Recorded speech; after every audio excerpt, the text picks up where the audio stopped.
Pagbukas nyo ngayon yung mode switch, unang lalabas, edge high temperature.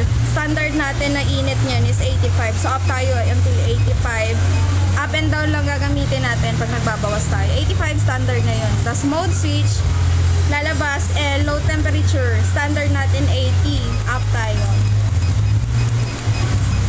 Pag reach mo na 80, press mo ngayon yung mode. Lalabas, PRC, price yun siya, selling price.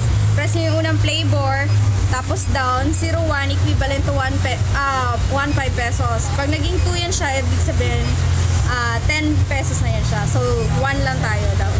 Second play board, down, 01. Third play board, down, 01 pa rin siya. Pantay silang tatlo. Kahit anong gawin mo niyan, dapat pantay silang tatlo. Tapos mode switch, lumabas ulit yung price. Press mo ulit yung mode. Bat naman siya, yun yung level ng water. Standard natin, 6.0. Second flavor, 6.0. Third flavor, 6.0. Then mode switch, isa pang mode. BEU, level ng powder. Standard natin, 2.2. So magbabawas tayo until 2.2. Standard yung 2.2 para sa 1 kilo, ma-reach nyo yung 100 cups. So hindi na kayo magiging lugi yan. 2.2. Pangalawang flavor, 2.2. Down tayo. Pangatlong flavor, 2.2. Then mode switch, isa pang mode, salary. Siya yung inventory. Malalaman mo kung ilan yung bumaba sa unang flavor, down. A00, walang benta. B00, walang benta. C00, walang benta.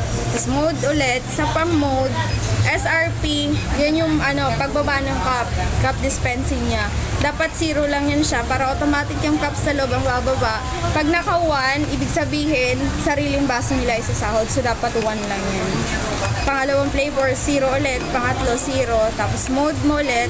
Paglabas ng set, press nyo yung mode switch sa loob para mag-save yung program. Tapos, yan, bumalik na siya. EO3 kasi wala siyang cups, walang water. Tapos, pagdating sa loob, kung gusto nyo malaman kung gumagalaw yan or gumagana yung mga yan, press nyo mode switch, tapos full inspection. Pangalawa.